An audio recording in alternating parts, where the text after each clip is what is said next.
আজ তোমাদের সাথে আমি একটা রেসিপি শেয়ার করছি।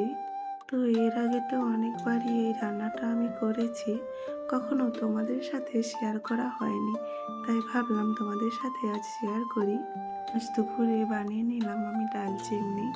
তো এই শাকটা মাঠেই হয়। তো এগুলো না কারো ঘরে চাষ করে না, এগুলো মাঠে এমনি হয়। তো মা মাঠ থেকে নিয়ে এসেছে।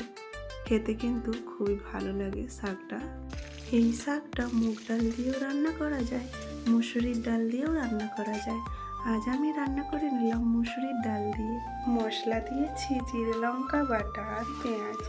রান্নাটা কিন্তু দারুণ হয়েছে, আমার হাজব্যান্ড খেয়ে বলল, আমিও খেয়েছি, খুব ভালো লেগেছে আমারও। তো দেখো রান্নাটা কিন্তু কমপ্লিট হয়ে গিয়েছে। আর আজ আমি কী কী রান্না করেছিলাম বলো তো? মাছ মাখা, আলু মাখা আর চিংড়ি শাকের ডাল। তো আমরা কিন্তু চিংড়ি শাক নামেই জানি এই শাকটা, তোমরা কি কিছু অন্য নামে জানো? যদি জেনে থাকো আমাকে জানিও। তো আজকের রেসিপিটা কেমন লাগলো তোমাদের আমাকে জানিও। তোমরা সকলে ভালো থেকো, সুস্থ থেকো, তোমাদের সাথে আরও অনেক গল্প হবে। আগে সকলকে টাটা।